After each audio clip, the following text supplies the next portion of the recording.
A nossa história leva-nos para o outono de 1959, nos corredores austeros da Academia Velton, um internato de elite para rapazes. Velton é governada por 4 pilares, repetidos como mantra no início de cada semestre: tradição, honra, disciplina e excelência. Na prática, isto traduz-se numa rotina sufocante de aulas rigorosas, pressão dos pais e um caminho pré-definido para o sucesso, faculdades de renome e carreiras lucrativas. Os alunos não são ensinados a pensar, mas a obedecer. Neste ambiente, conhecemos um grupo de jovens promissores, mas reprimidos. Neil Perry, um rapaz brilhante e carismático, que é o editor assistente do anuário, mas vive sob o controle total do seu pai autoritário, que o força a largar as atividades extracurriculares para focar-se apenas nos estudos. Conhecemos também Todd Anderson, um rapaz novo na escola, tímido ao extremo e que vive à sombra do seu irmão mais velho, um ex-aluno lendário de Velton.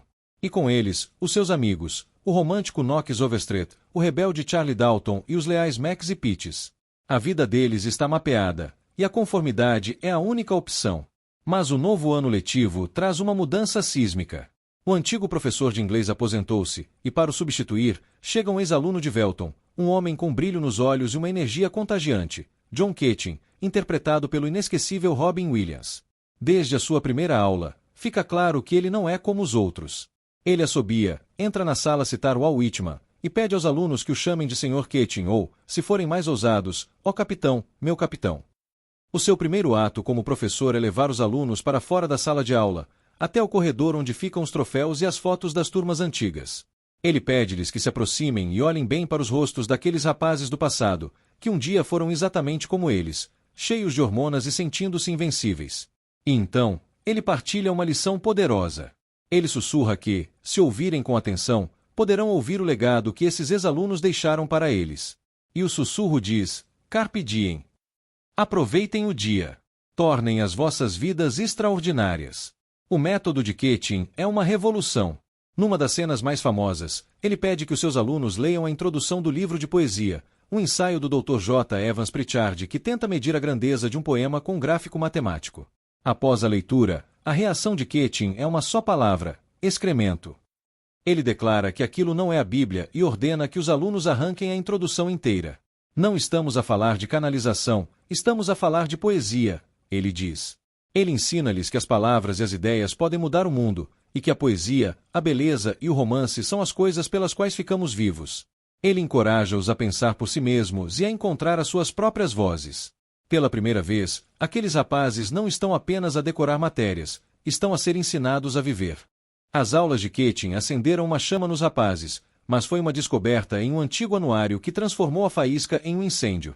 Folheando o livro do ano de Keating, eles encontram uma referência misteriosa, membro da Sociedade dos Poetas Mortos.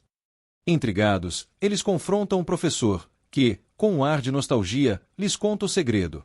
A Sociedade dos Poetas Mortos era um grupo que ele e seus amigos criaram quando eram alunos de Velton.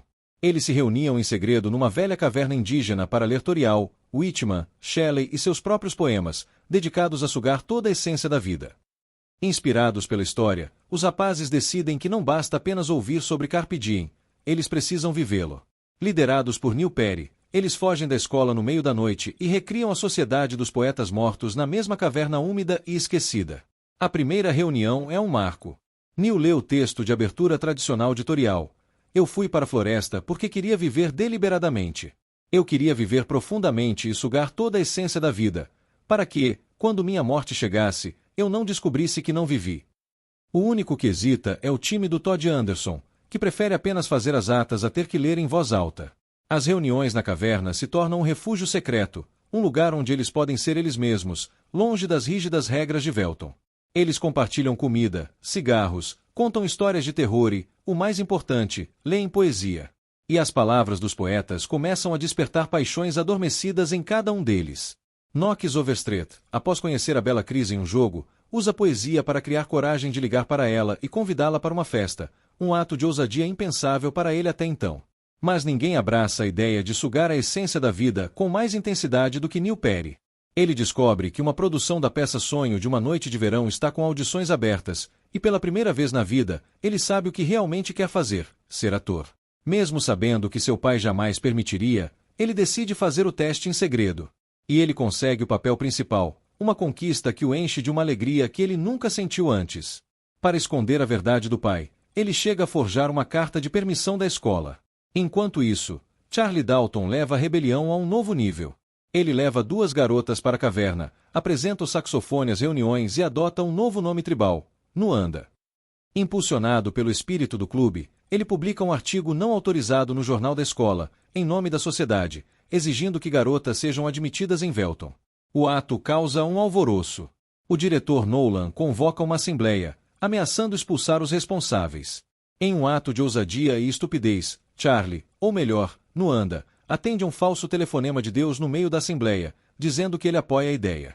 A brincadeira resulta em uma punição severa para Charlie e coloca o Sr. Keating e os métodos de ensino dele na mira da administração da escola.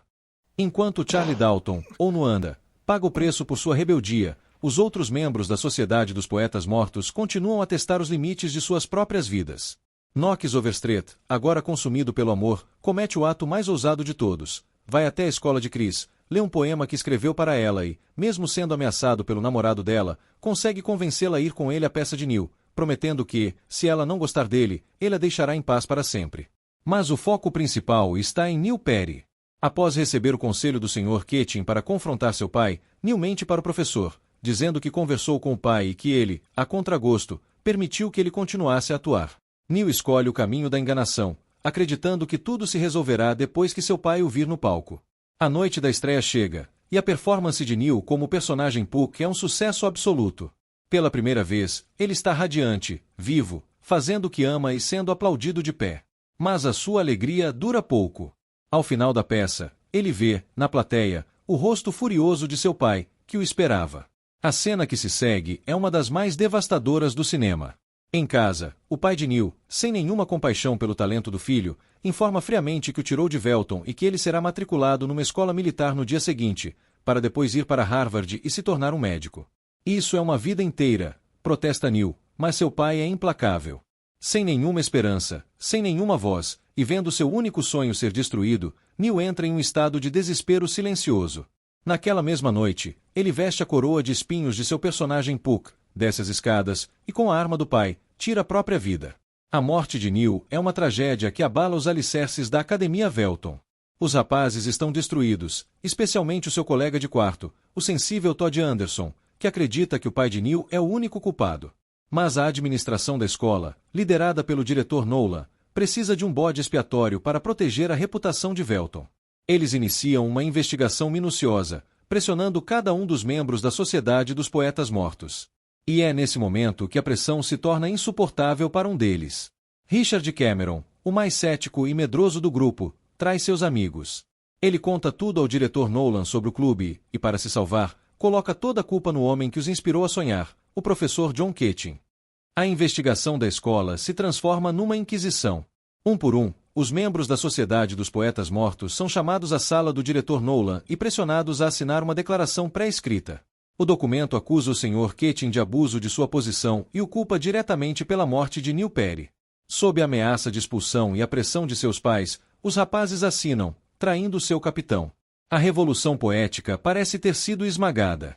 De volta à sala de aula, o próprio diretor Nolan assume a cadeira de professor de literatura, determinado a restaurar a ordem e a disciplina. Ele ordena que a turma volte para a introdução do livro de J. Evans Pritchard, a mesma que Keating os mandou arrancar, tentando apagar qualquer vestígio de seu antecessor. É nesse momento que o Sr. Keating entra silenciosamente para buscar os seus pertences. Enquanto Nolan força um dos alunos a ler o texto sobre métrica e rima, a tensão é palpável. Keating está prestes a sair, derrotado, quando uma voz quebra o silêncio. É Todd Anderson. Superando a sua timidez paralisante, ele grita que todos foram forçados a assinar e que a culpa não era de Keating. Nolan ameaça Todd com a expulsão, mandando-o sentar-se. Keating está a ser escoltado para fora da sala. A derrota parece final. Mas então, Todd, lembrando-se da lição de ver o mundo de uma forma diferente, faz a única coisa que pode. Ele sobe na sua mesa e, com a voz embargada, chama seu professor uma última vez: "Capitão, meu capitão." Nolan, furioso, ordena que ele desça, mas o ato de coragem de Todd inspira os outros. Um por um, Pitts, Max, Knox e quase metade da turma sobem suas mesas, em um ato de desafio silencioso e lealdade ao homem que lhes ensinou a serem livres. O diretor grita: mas a sua autoridade foi quebrada. Quetin, com os olhos marejados, olha para os seus alunos, agora de pé sobre suas mesas, e com um simples obrigado, despede-se. O final de Sociedade dos Poetas Mortos é agridoce. O sistema venceu. Quetin foi demitido. Mas a sua verdadeira lição triunfou. Ele não ensinou apenas poesia, ele ensinou os seus rapazes a pensarem por si mesmos, a encontrarem as suas próprias vozes e a não terem medo de se levantarem pelo que acreditam. A poderosa peça continua, e, naquele dia, eles escreveram o seu verso.